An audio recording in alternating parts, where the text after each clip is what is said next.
Good evening, everybody, and thank you very much for coming out this evening.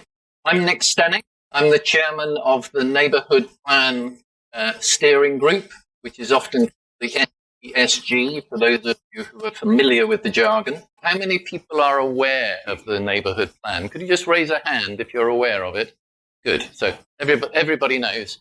It's a community plan put together by the community for the community, and I hope you all voted on it at the referendum. And the other thing about it is a legal document.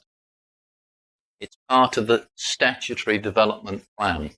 So it has, as they say in planning terms, a weight is greater than a village plan. So it's a very important document. The neighbourhood plan covers Booth, Four Marks, and Medstead.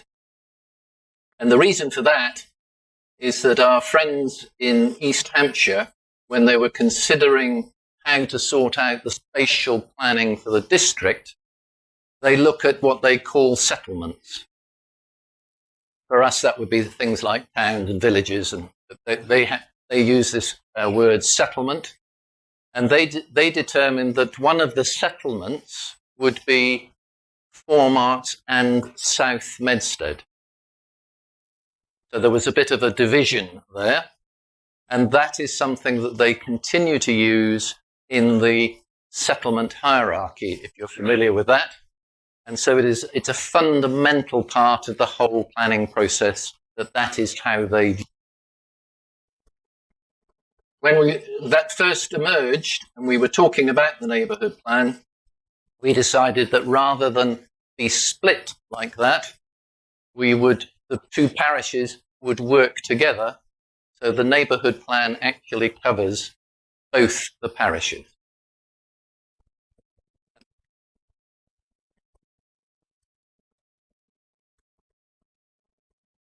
And that's really the theme of this evening, is actually working together, so that our belief that the community working together will end up with a better result for the community.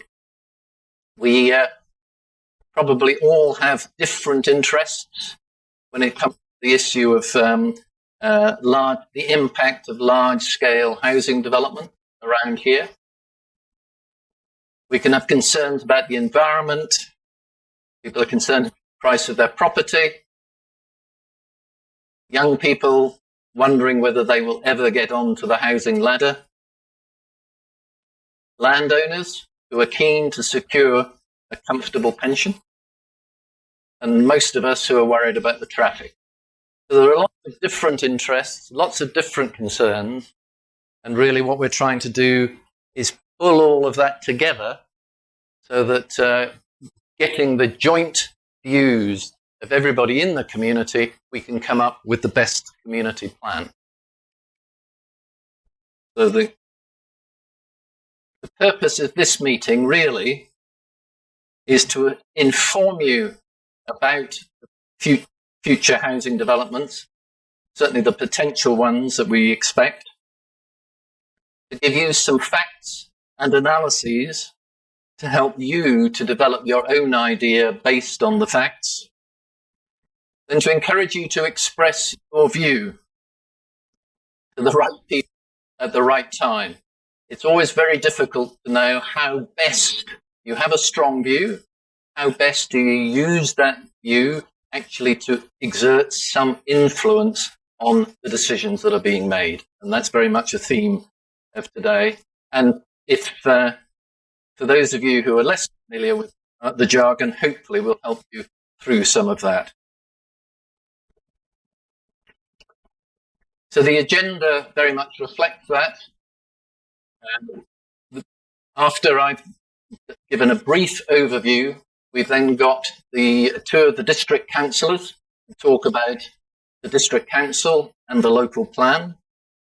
We've got the two chairs of the parish council planning committees to share with you their views on the four large developments that have been mooted for this area. Then Fight for Four Marks, SMASH, We'll update you with the range of activities in which they've got involved. And finally, we'll share with you some thoughts on what you might be able to do to help influence the development for here. And of course, as I said earlier, we will try and leave as much time as we can for your questions. So briefly, a couple of comments on the overview. As I mentioned, I'm the chair of the Neighbourhood Plan Group, which we started working on some 10 years ago. The plan was finally adopted in 2016. And when we started out, we had to try to understand some of the complexities of the whole planning system. It's you learn quite a lot. You obviously have to learn the jargon to start off with. There seem to be so many acronyms. You learn that there are a lot of anomalies. There are a lot of inconsistencies. And you learn that normally in the discussions, there are clear trade-offs that need to be made. Very difficult to find anything that is clearly black and clearly white. So a brief summary of the things that we've learned. Firstly, there will be housing sites allocated in the local plan. In the last local plan, actually the current local plan, because the new one hasn't been adopted yet, for the settlement of Four Marks and South Medstead, there was a minimum target of 175 houses by 2028. Many of you will, of course, be concerned that we're now in 2023,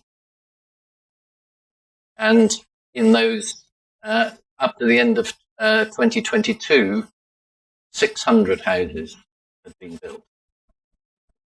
So there's clearly pressure on housing numbers, and I think we can be confident that that pressure will continue.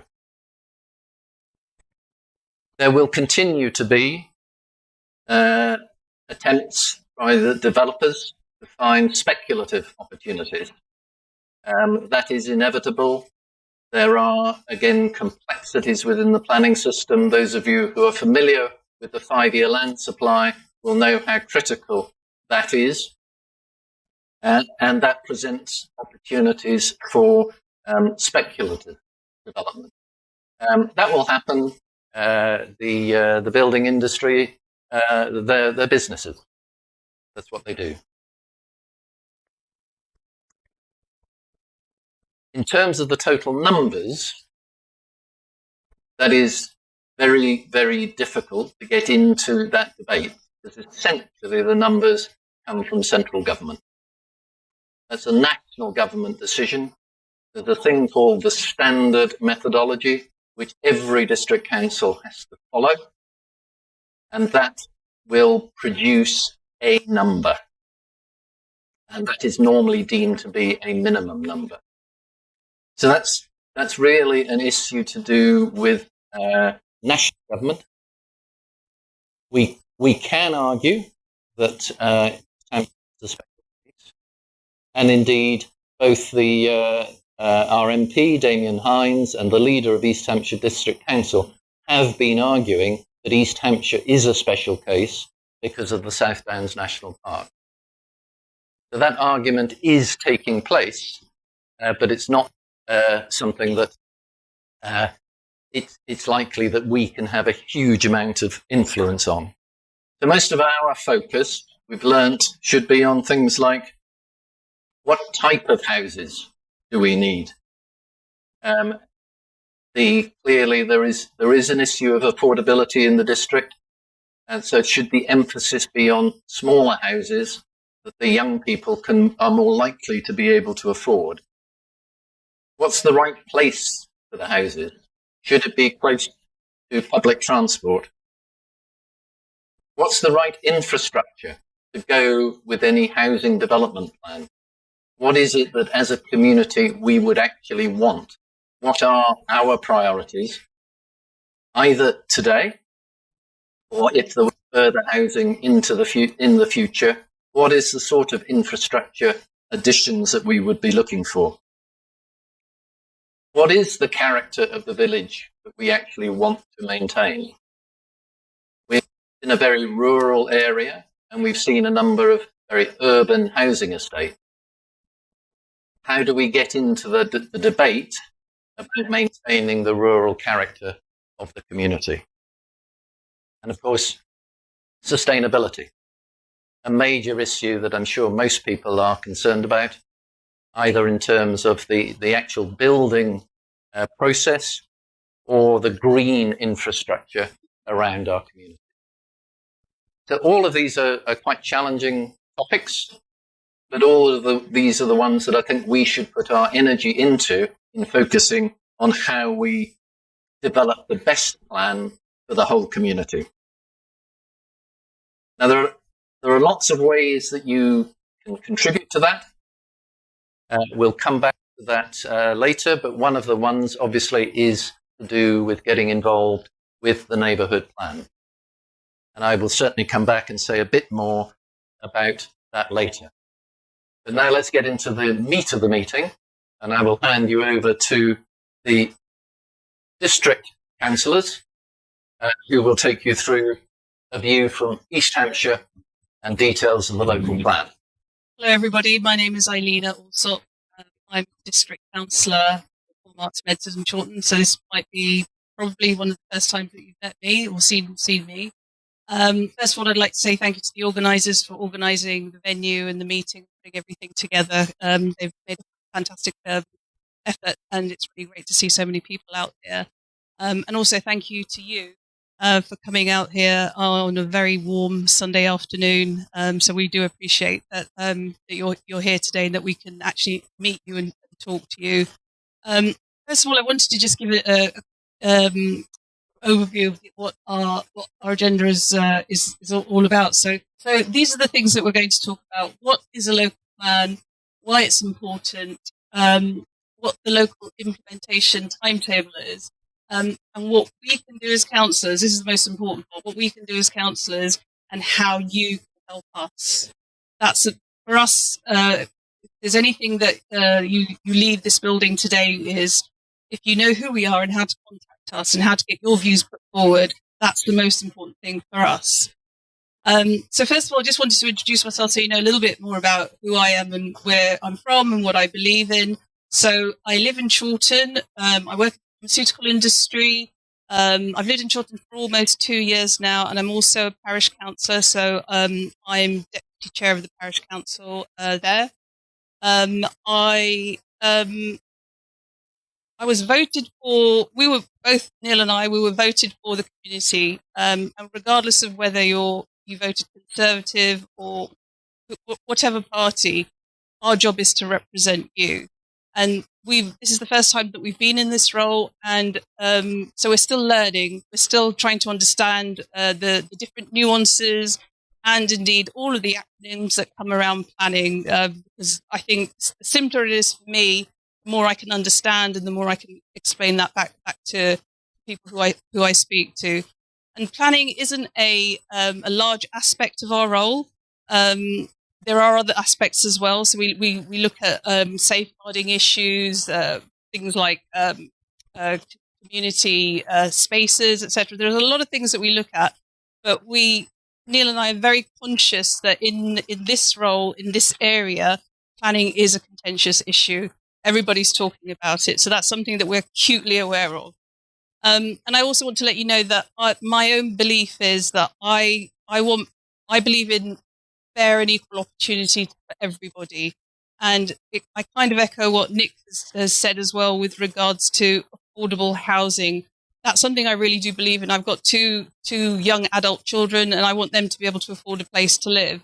And I think that's very important, that people can actually live in their locality and they can afford what the houses, the homes that they live in. And I also believe in green open spaces and keeping the character of our villages and making sure that they all look as beautiful as they currently do. And those two might be two opposing views. That's a circle that we've got to square. But I just want you to know that that's who I am and that's what I believe in. So I'll hand over to Neil so he can introduce himself. I have to have a bigger sheet of notes because my eyes are older than Eileen's. My name's Neil Day, also one of your district councillors that you elected in May 2023. I've lived in this area for 3 years, and in addition to being the district councillor, I'm also chairman of Bentworth Parish Council. My contact details are readily available. They're published on the East Hants District Council's website. Please feel free to contact me if you need to discuss anything. We both recognise we're on a very steep learning curve. So, as we said before, these are the things that we're going to go through. So, on the next slide, you can see what that says. What was really interesting was when Nick asked everybody who was aware of the local plan, and quite a few of you put your hands up. And I think that's superb. That's amazing, and that's why obviously you're here. But there are a lot of other people out there in Four Marks and Medstead who don't know what a local plan is. And there's a lot of jargon. There's all sorts of acronyms, LP, EHDC. There are just too many acronyms that might put a lot of people off. So the other thing that you all can do from here is talk to your friends and neighbours as well and encourage them to contact us. Because I think that would be very important. So what is a local plan? You can see what it says here. If you're already aware of what it is, just be sure that being the key document that sets out those priorities, it gives some sort of guidance as to what to expect in the next few years. So that's really important. And it shows where the opportunities for development are. And it also states what will be allowed and what won't be allowed. And that's really important. What will be allowed, what won't be allowed, because that's where you have your say. And that's where you can actually input into that what can be allowed, what can't be allowed. So you have to put forward your views. That's really important. And then what do we mean by development? That includes housing, school, infrastructure, local amenities. So have a think about what you want to see in this community when it comes to either affordable housing, what that infrastructure is going to be about. Why is it important that we have a local plan? Without 5-year supply, the council is open to the speculative applications that we're seeing regularly from landowners that bought their land or inherited it for peanuts many years ago. Now see these nice big shiny numbers in the sky and think, I'll have some of that. Okay, so this is the timetable of implementation. So we started off in 2022 with Regulation 18, and that was defining the local plan issues and priorities. It was a consultation, gathering evidence and early stage consultation. For that, the council received over 900 respondents. Many of you were those people who responded. Environment, infrastructure, climate emergency, responses from developers and site promoters. Then we went to Regulation 19, or we'll go to Regulation 19, which will be the publication of a local draft plan. And that will be in January 2024. Regulation 22 to 24 will be the submission of documentation, evidence-based, and examination by independent planning inspectors who will assess that plan, taking into account any comments. And that will happen in August 2024. And Regulation 25 will be the adoption, which is expected in autumn 2025. So what can we do as councillors to help you, and how can you help us? But the reason why we're here is to listen to your views and your concerns. And as I said before, we are new to this role, but we're really trying hard to communicate with people.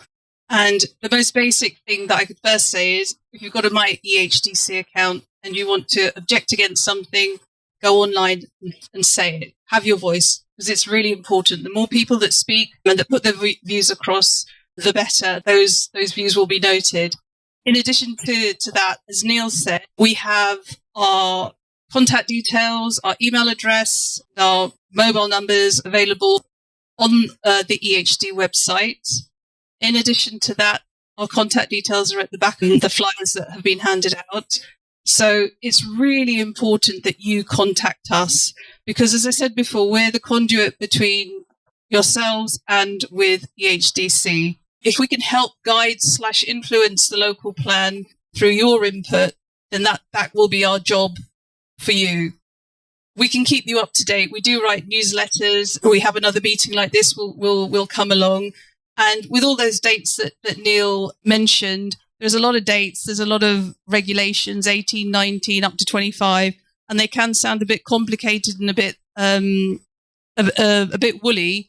So it's our job to explain that to you in further terms so that you can understand what's going to happen, when to expect what's going to happen, and when it's your time to actually have some input. And your time is now. You need to start doing that now because January 2024 isn't that far away. Before we know it, it's going to be here. And if you haven't already put your views across, then you've still got some time to do that.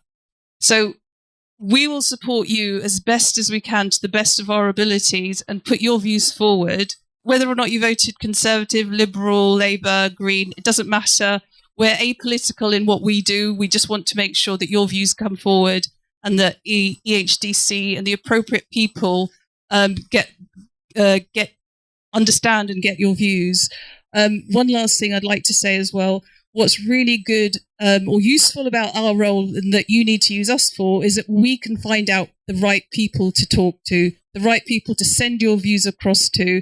And that's really important because it can look like a bit of a minefield when you put a comment in on the EHDC website or you send an email and you think nothing's going to happen to it. We can be the people that can actually funnel that through to the right people, the right departments, and the right contacts in EHDC. So please do use us so that we can actually put your views across. Thanks. Good afternoon. I'm Paul McAllister. I'm a Four-Marks Parish Councillor and the Chair of the Planning Committee for Four-Marks. So I'm going to talk about the laws that affect Four-Marks and hand over to the Chair of the Planning Committee for Medstead to talk about the Medstead. Right, so there are 4 sites. The top 2 relate to Four-Marks South, land south of Winchester Road. There are 10 large sites identified by EHDC at the moment. There may be more when they're finally announced, or there may be less. This is the best as we know at the moment. From the aerial view, you can see how much of an increase these sites would add to the village, in probably doubling it if all the sites came forward. EHDC in the emerging local plan has already designated Four-Marks as a Tier 2 settlement, making it one step away from a town. Current numbers of houses in Four-Marks is 1,930. If both of these sites went ahead, this would be a 70% increase in housing with large impact on highways, services like doctors, dentists, etc. So this is the Four-Marks south site, 25 hectares, 600 plus houses, very high density, 25 to 30 dwellings per hectare. Four-Marks is typically 10 or less. Some employment land, a primary school, and the usual traveller and show people accommodation because that's a short area. This is the land between Blackberry Lane and Alton Lane. The centre of this land is a high-risk surface water flood zone going down to Lymington Bottom. It starts from Blackberry Close and goes to the middle of this land, and the same from the Alton Lane side, and then progresses straight down to Lymington Bottom. So this is a flood risk area in the centre of the land. The yellow areas are where we have speculative applications already presented. So what infrastructure do we get on these speculative developments? The Gladman site, which is down in the bottom corner there for 60 houses. We get the play area and some open space. The site with 120 on it there off of Lymington Bottom. We get Open space, 1,700 square metres for a community facility. The Blackberry Lane site with 35 on it there. We get a play area and some open space. The Alton Lane 3+ site, nothing. The Telegraph Lane site is just open space. So basically, from these speculative developments, we get a lot of play areas. That's it. No infrastructure. So this is the land either side of the A31 going towards Ropley and incorporates Barn Lane site as well. So 600 to 700 new dwellings, again, a high density. That should read 35 dwellings per hectare. 35 dwellings per acre would be quite something.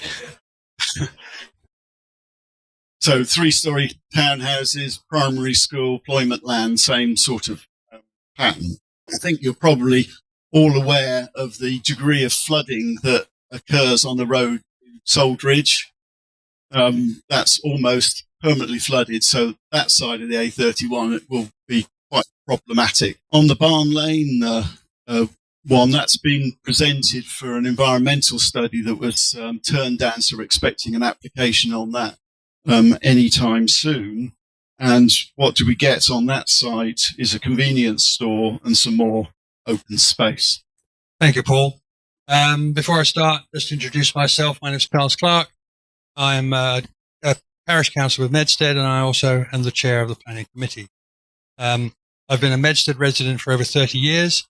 If you look at South Medstead and the land west of Leamington Bottom Road, you will see the two highlighted areas in red, top centre and left side. You can see if they became, and I'm going to use the word advisedly, housing estates, how that would impact upon the character of the village. With regard to increased numbers, still looking at this slide, the 2011 census showed Medstead had 851 houses, but the change to date is another 339, and 76 where planning is approved but not completed or started. So if I've got the date, then Medstead currently has 1,190 dwellings, plus 76 in the pipeline. Adding another 1,200 would effectively double the number of dwellings and, at a guess, more than double the population. Land west of Leamington Bottom Road. You'll see at the bottom centre, 95 houses. That is currently subject to a planning application and also, I understand, an appeal. So should the planning application be refused, then the developer will go to appeal. In the top right, you have what euphemistically we call the pig farm. In fact, it's not euphemistically, it is a pig farm. There have been various applications on that for housing, which was refused. It went to appeal and was refused. And then latterly for a commercial development in connection with the Leamington Barn site, where it was suggested that some of the tenants might be relocated, enabling the landowner to develop the site further. That is subject to a further application. South Medstead. There's our 95, which we saw in the previous slide. And then, effectively, the green square at the top has already been developed. And then you have the other site. On the extreme left, you have the pig farm. And then to the right, below Five Ash Road, you have another 600 houses. So 1,200 in total for Medstead. We refer to South Medstead because Medstead Village effectively is excluded, my understanding. We talk about loss of character. The local plan. We must expect some additional dwellings. We're not going to get away scot-free. That doesn't happen. But a total of 2 parishes with 2,400 houses, we need the right kind of housing in the right place, of the correct type for a rural settlement, and affordable. These are words which have been used by previous speakers because they are so relevant. Perhaps equally, infrastructure, another word which has been used frequently and will continue to do so because, as Paul mentioned, lots of playgrounds apparently. Fine. If you're going to have that many houses, you'll have that many more children. But also, we talked about transport. 1,200 houses? Shall we guess a minimum of 1 car per house? Probably more. It's a rural area. Maybe 2. We also live in a state where people shop online. We see the vans everywhere. They will continue. Another 500 trips a day, minimum, I'm guessing, but it won't be far off. It's the way that our society is developed, and I don't see that stopping. Traffic? Need I say more? We all live here. We deal with the increasing traffic on the A31. We deal with the increasing traffic and the problems relating to the 2 junctions, or 3 junctions, 4 if you take the A31 crossroads between our 2 villages, and then the 2 further north. Air pollution. Well, you would understand that perhaps we're all going to have electric cars. The government have already rowed back 5 years, so there will still be an increasing number of petrol and diesel cars. This increases air pollution, which is a health issue, and also is against the EHDC environmental statement. The infrastructure is overwhelmed. We sort of know that. You can't get a dentist appointment. You can't get a GP appointment. Well, you can, but you have to wait. A number of residents have emailed me with their concerns, raising various points. Amongst others, traffic, pollution, schools, doctors, dentists. You have your own thoughts on these issues, in addition to the ones I've mentioned. Residents, and that's all of us, should make their voices heard and concerns known. It's where you live. It's where we live.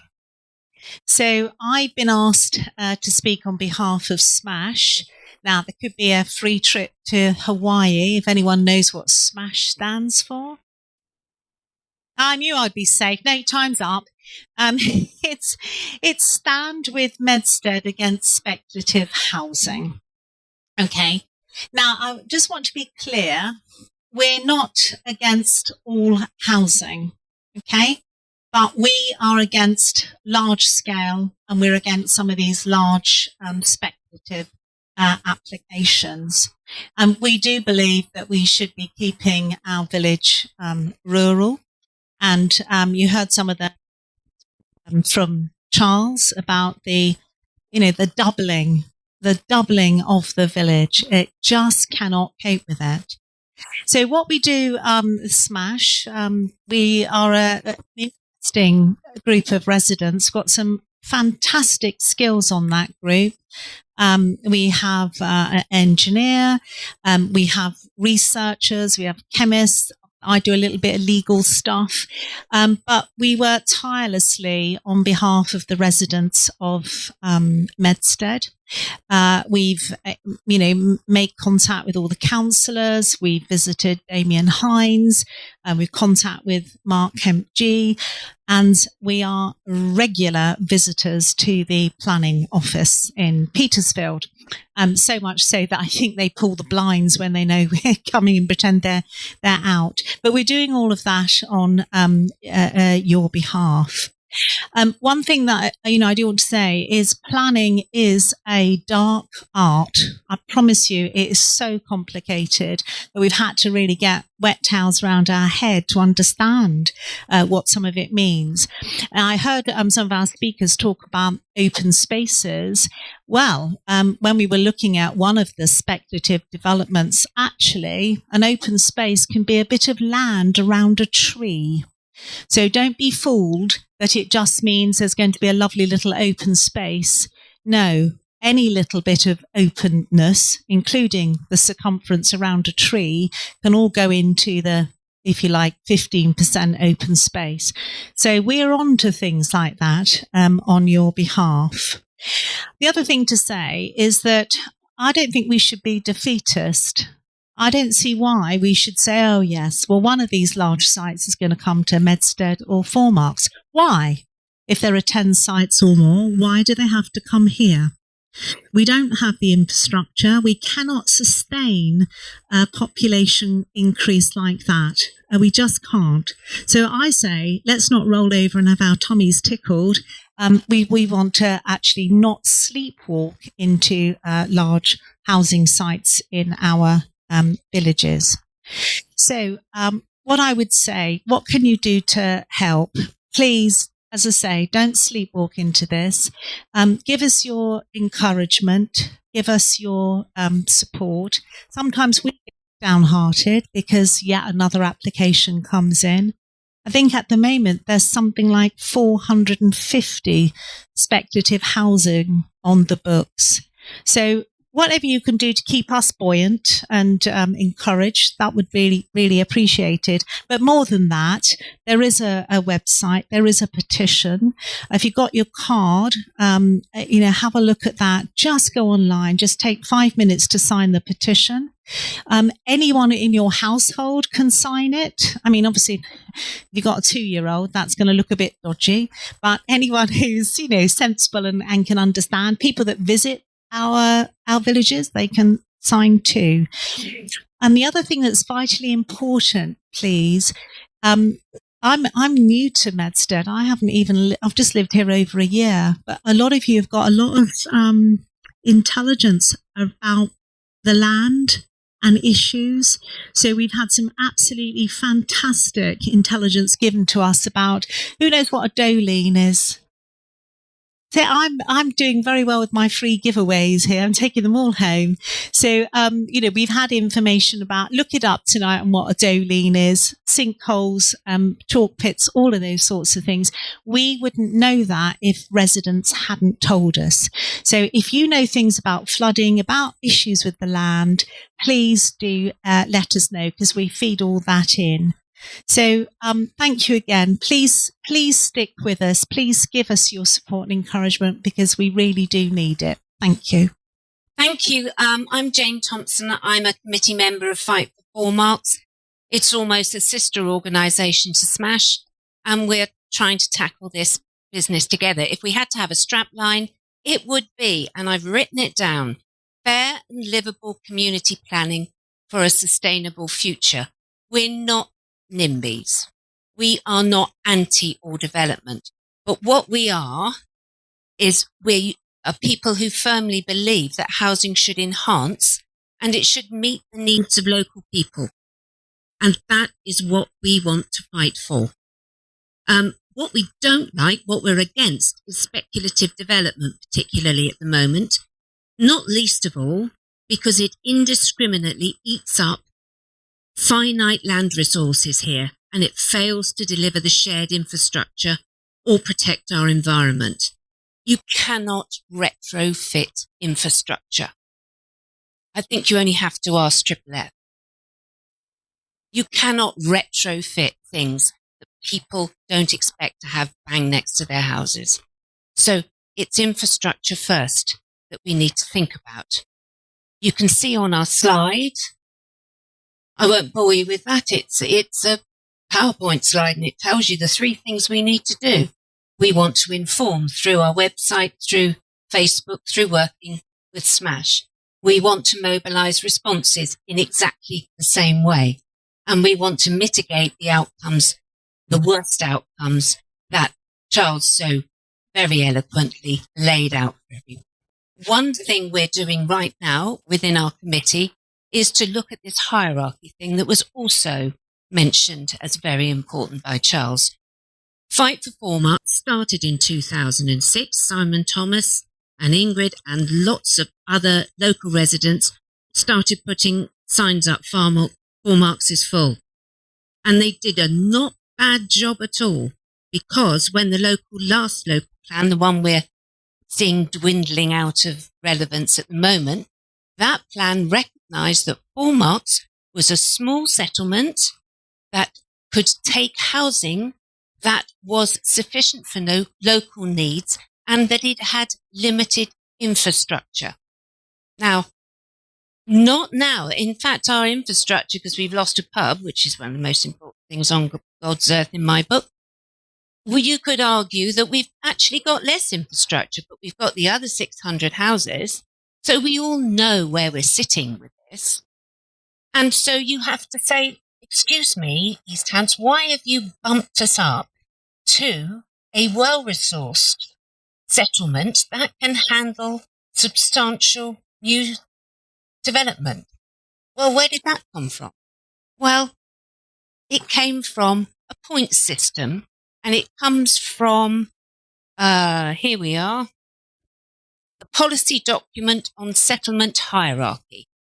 And they give you a nice level number of points. And 4 Marks has got points for having a supermarket. It's got full 2 points. Alton has got, I think, 4, 5 supermarkets, but it's still just the 2 points. Alton has a mainline train station. That's worth 2 points. We have a bus route. That gets 2 points. You see where I'm going with this. The point system does not work. We are classed as we were going to be classed as a 20-minute neighbourhood. 10 minutes to walk to the shop. Obviously, half a millisecond to buy what you wanted. And then 10 minutes walk home. And you haven't been out the house very long. But it didn't work. However, they tried to go on Google Maps and stretch borders around. It didn't work. So it went to a 30-minute neighbourhood, which allowed you 15 minutes. And that didn't work either. Well, never mind.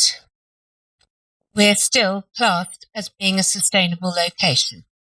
On top of that, the school's too far away from the hub. So the school was just taken out of the calculations. So at the end of everything, Alton has 32 points. We have 19. That's 59.3%, or for the ease of mathematics, 60% of Alton's infrastructure is what we are supposed to have in this village, which makes us an ideal place to put at least 1,200 houses. Well, we as Fight for 4 Marks are doing a lot of work to challenge these things. And not being rude to our councillors, and thank you for coming, but communication is really important. And East Hants, when they are doing their communications with us to tell us about the new local plan, it would be so nice if they think we're big enough for another 1,200 houses, that they thought that we were actually big enough a place to have a consultation meeting with their planners actually in 4 Marks, and that we didn't have to drive down to Alton to go and see it set up there. You know, there are things that make us cross, but make us active and make us want to get as many people as possible in the loop, joining in with us. And our task is to provide you with information and provide you in good time with ways to object and constructive ways to look at the speculative developments and more deeply the local plan. And okay, planning is complicated. It ain't that complicated. And we can do something. Thank you. So what can you do to help? I hope you've heard a couple of messages. One, that there are lots of people here who have offered to help. So find your way to them. I hope you've also picked up that there's also a lot of knowledge. There's a lot of expertise. So those of you who already have strong views about things, please feel free to express them. Those of you who would like to know a bit more about some of the things that you've heard about, or some things that you've been worried about otherwise, please find your way and contact the various people there. Those of you who've got a card, all the names are on the back of the card, and everybody is willing to help. For those of you who do have strong views, that you do write your MP. He has already been active in putting the question about the South Downs National Park and the impact on that. He is very aware of these issues, although those of you who have taken the trouble to try to make contact with him will know that he does not take a huge amount of interest in planning issues. That's as of now. I'm sure you will be able to improve his opinion on matters to do with planning when he sees his mailbox suddenly getting slightly fuller over the next few days. You've also heard from SMASH and Fight for 4 Marks. There is the SMASH petition. I don't know whether you are all readers of the Alton Herald or saw the Chawton Park petition presented to East Hampshire in Petersfield. There is clearly, this has an effect. It has an impact. So please sign up to the petition. And that is another way of getting your point of view. Get involved with the neighbourhood plan. We're about to embark on reviewing the whole of the neighbourhood plan. And this great strength of that is, as I mentioned earlier, it is part of the legal structure that came out of the Localism Act. And East Hampshire are required to engage with us on the neighbourhood plan. They have no alternative. They have to sit down and discuss with us. And that is a very good way of pulling together the community view and expressing some of the positives. They're very well aware of the negatives, expressing some of the positives that we might want to get out of the development of the local plan. So there are lots of ways to get involved, and I would just encourage you to do that. Having suggested you all get involved, now it's your chance to ask all those burning questions that you have. Please put the questions through the chair. I'm Steve Morrison. I live in Alton Lane in 4 Marks. I'm sure we'd all agree that transparency in this planning process is also vitally important. So we're talking about large development sites and using that number 10, which keeps coming back about having 10 sites. And yet I think a number of us have probably heard that several of those 10 sites are no longer viable. And I heard Paul say there may be new ones, but that would worry us more if it perhaps was we had 4 sites out of 6. So I wonder if anybody can comment on whether there's genuinely 10 or more sites in the process. I shall try to answer that. I'm afraid, firstly, I don't know. And to your point about transparency, the answer you will get from East Hampshire Planning is that the 10 are still under discussion. So although there have been a large number of rumours that some have been crossed off, some are not viable, whatever, if you actually put the direct question to East Hampshire District Council planners, you will get an answer back that says, no, all 10 are still under consideration and none of them have yet been formally ruled out. That's just my understanding. And every time we have meetings like this, although nothing was mentioned this time, of how many houses this country needs and how they're allocated over the period of time.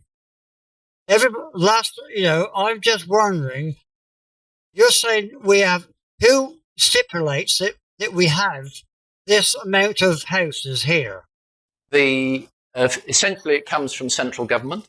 Yep. Again, depending on your political persuasion, at the moment we've got a bit of an auction going on. The current government says 300,000 houses. The Labour Party, I don't think, have specified a number, but it's more, and they want to build on the green belt. The Lib Dems are up to 380,000 houses per annum, and Liz Truss is 500,000 houses per annum. So take your pick from them. So there is an overall target that each of the political parties, whichever party is in power, is a very large number.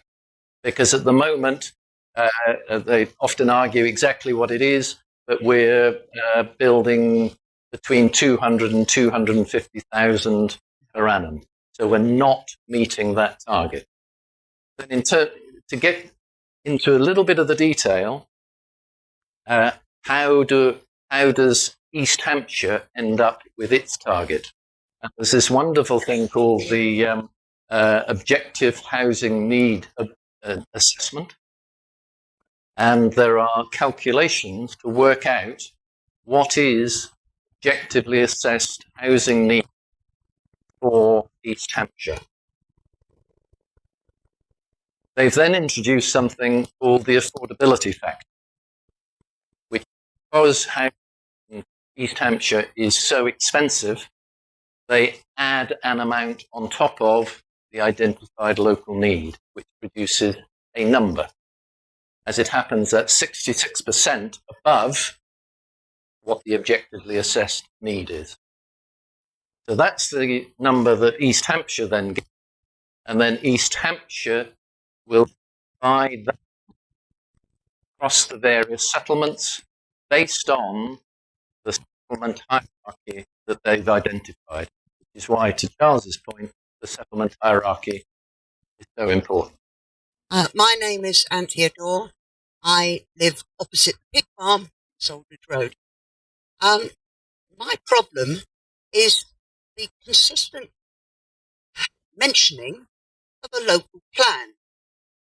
But the district councillor's own slide says we've got a local plan in force 2028. In addition to that local plan that's in force, and we're told will give us control and constraints, we've got one already. In addition to that, we've got the settlement policy boundaries in the neighbourhood plan. Now, to me, logically, anybody who puts in any application that isn't within the existing local plan and the existing settlement policy boundaries should be thrown out immediately by the planning department. This is lamb to the slaughter now, I think. I completely agree with you. You're absolutely right. And I think when one of our previous speakers actually mentioned that this whole thing feels like it's dark arts and different decisions are made by different people, and why should a planning application go through if it's not part of a local plan or a neighbourhood plan? I completely agree with you. So I'm agreeing with you, but what am I going to do about it? So, well, that's a good question. And again, we've only been enrolled for the last 6 months, and that's not an excuse. That's a fact. We've only been enrolled for the last 6 months. So this is something that's already been existing. That's already happened or happening. So yes, you're absolutely right. I seem to be being set up as the representative of East Hampshire District Council with my extensive professional planning qualifications, which are 0. So for a significant period of time, pretty much everything that was outside the settlement policy boundaries was rejected by East Hampshire District Council and lost on appeal. So what has actually happened? The main thing that has happened is the loss of the 5-year land supply. That's the problem. Does everybody know what no idea. It is a requirement of central government that every district council can demonstrate that it has 5 years worth of land supply on which it will build houses. That is a requirement.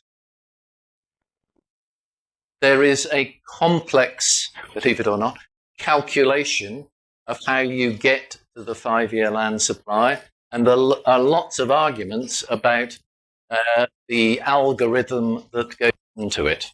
It states in that document, which is the national planning document, that if the local council cannot demonstrate a 5-year land supply, then the plan becomes out of date. That's the phrase. So that is reason, at the moment, East Hampshire cannot demonstrate a 5-year land supply, and that is why it gives the opportunity for speculative development. And there is as a result, there is a presumption in favour of development, of sustainable development, I should say.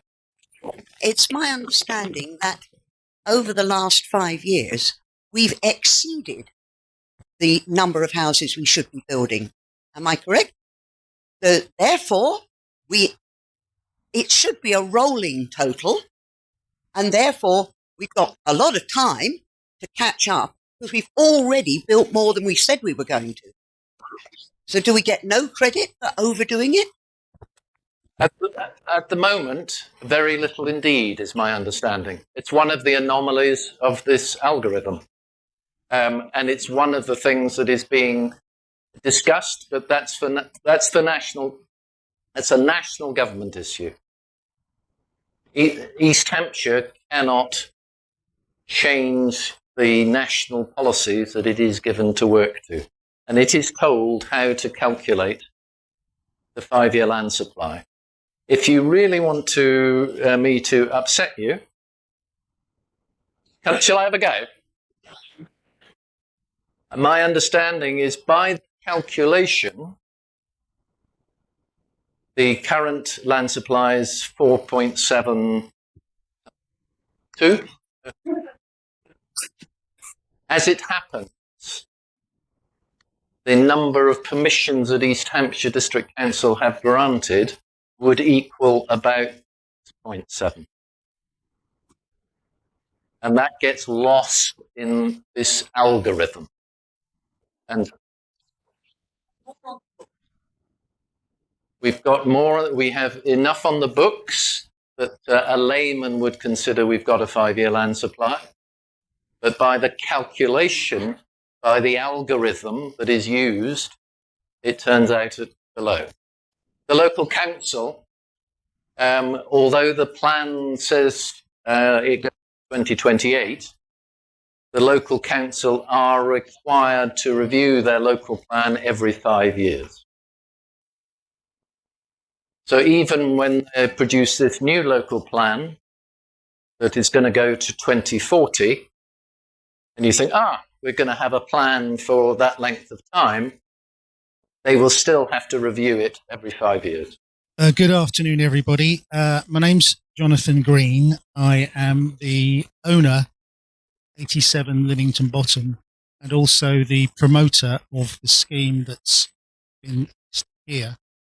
Okay, so I think what's been evident with everybody speaking here is the urgent need for affordable housing for our children and also downsizing for the ever-aging population that we are going. I think the figures are 33% will be more elderly people in 4 marks within the next 10 years.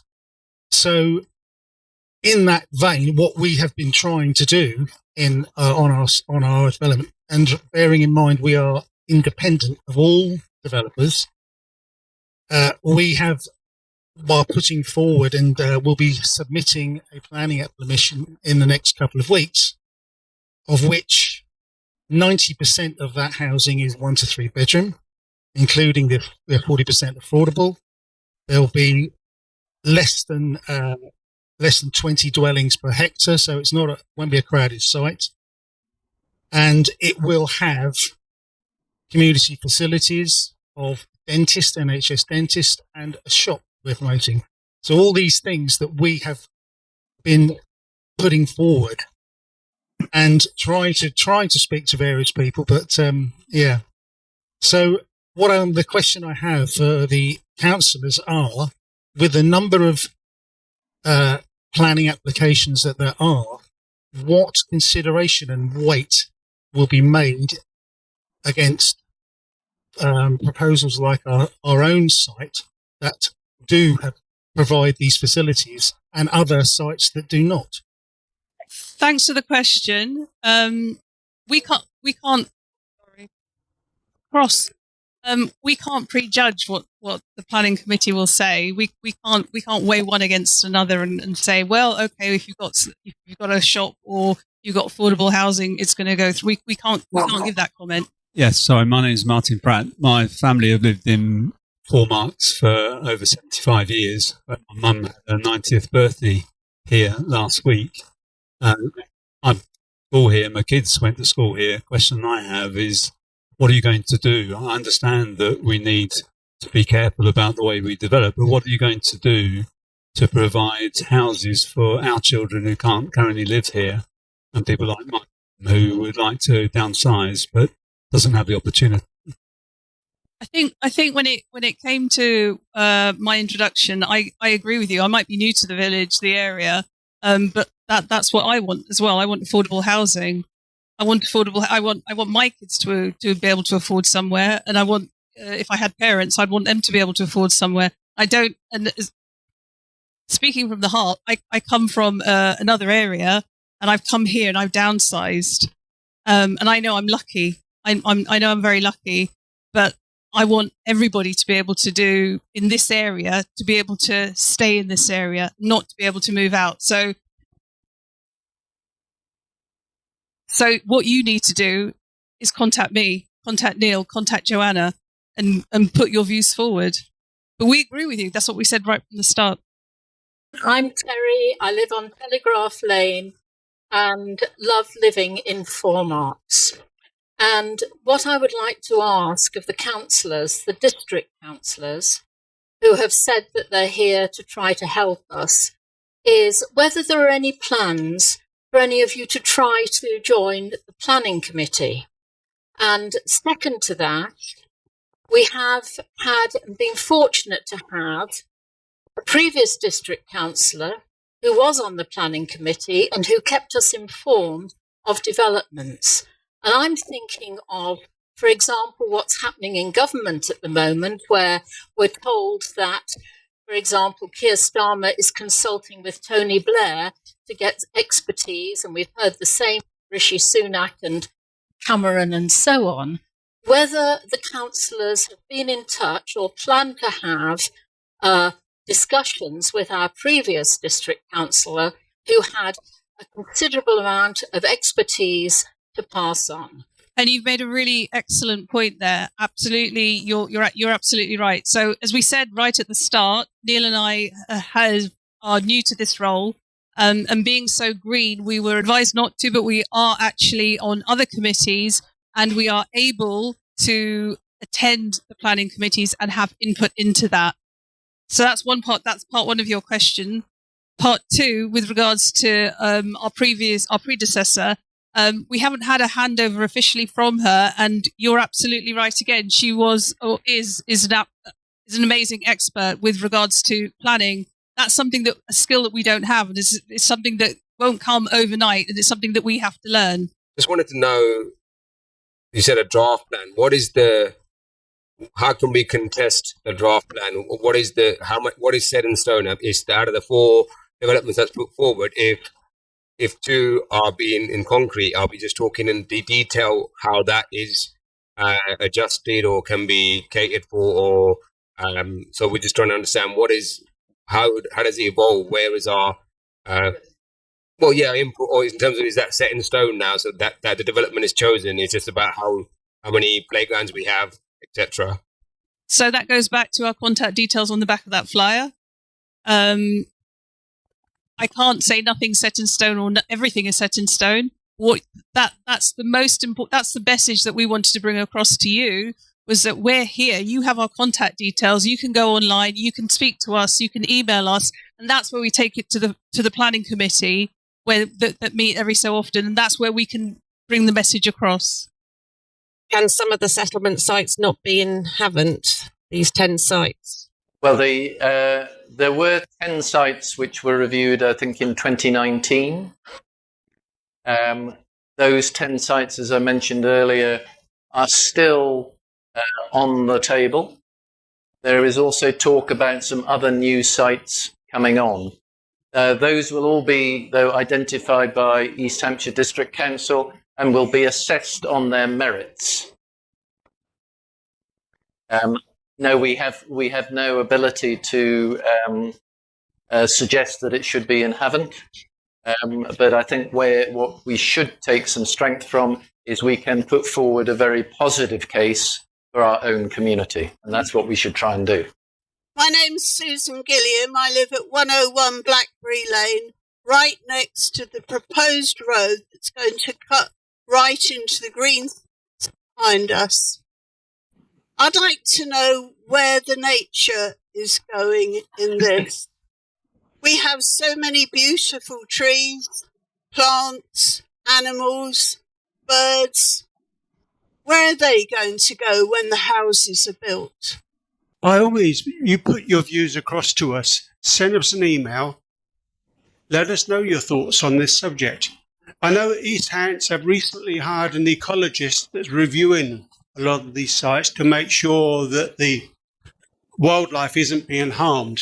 Clearly, taking that space away doesn't fix that problem, but if you put your views to us, we can share them with the planning department and try and get something done.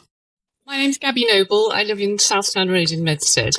I used to work for a land agent, Pierce Day, in 2000, at the turn of the millennium.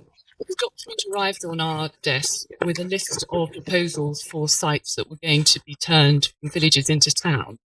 Hallmarks in Medstead was one of those. We are the highest inhabited point in Hampshire. Our heating bills are higher than anybody else's. All our water has to be pumped up here. And the other thing, which I've always thought is totally relevant from a physical point of view, is you only have to show the A31 snow and ice, and the road just grinds to a halt. We are less relevant to have this number of houses than ever we were, in my opinion. And I don't know if that's in any way helpful for people putting in their arguments. This is the last question from the audience, and then we have to go to Zoom because there have been two people waiting for quite a while. And we need to get out of the hall pretty much now. Your views need to be put forward. The facts that you're quoting, whatever you're saying, they need to be put forward and communicated to us, to EHDC. So please just make sure that you do that. The first one is, how much of the rules changed from the 2015 to 2023 plan? And can these be reiterated for the new plan? Of course, government has changed things a bit in between, hasn't it? Sorry, it's fallen to me to try to answer the question. And the simple answer is I don't know. One of the things that makes life particularly difficult at the moment is the government keeps coming out with initiatives, and they announce these initiatives, and then nothing much seems to happen.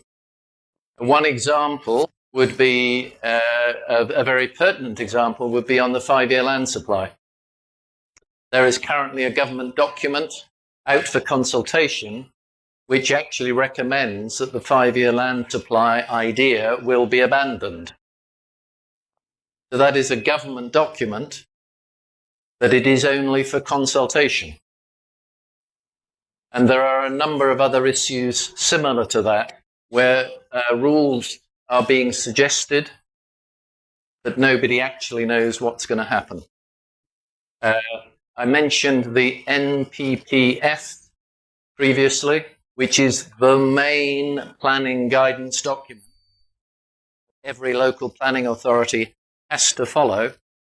And there have been constant recommendations, because those are the rules, recommend that that is going to be changed. But it hasn't formally been changed yet. So it's an area of considerable uncertainty. So the second part of the question was, given what's been said, are all the approved speculative builds ignored in terms of the plan? I think he's asking is, how are they getting in? Right. Well, it's the speculative. The settlement is more open to speculative development if there isn't a 5-year land supply. We've been through that. I think, does that answer the question? Arthur Barlow, Fight for 4 Marks. How does EHDC expect to do the right thing by 4 Marks and Medstead if it does not come and consult with us here? Our youngsters, we've got youngsters, they need houses. Do they need them in 4 Marks and Medstead? not much. So one of the things that was said was one of our councillors was saying we have to accept something. Fight for Walmarts, and SMASH said, actually, we don't. So do we have to accept any of this? Because we haven't got the infrastructure for all these developments. So is there a petition for Fight for Walmarts as well as SMASH? Or is it the same one? And do we have to roll over and accept any of these developments? The whole point of this evening is the answer to that is no. The key issue for us all, as I say, everybody probably has a pretty strong point of view, but they're not all the same point of view. But what we need to do is find the best way that as a community we can come together with a really coherent point of view and make sure that we do exercise influence on the process. That's the critical thing. And how you do that is difficult. And that's why it's so important that we've got the councillors here tonight, because those are the people who can exercise the most influence. So that's a key influencing factor. The petition is a key influencing factor, and the neighbourhood plan is a key influencing factor. And we need to work positively on all of those to get the influence that we want on the plan as it's developed. This is the wrap up. Again, thank you all very, very much for taking the time and trouble to come. It was a lovely evening outside, and you managed to find the time to come along and find out and listen to me trying to give my incredibly inexpert views on the planning system. But what you've also heard, and this is the critical thing, is from your elected representatives about what you can do, how you can exercise influence. So please, please, if you do one thing from this meeting, take some action.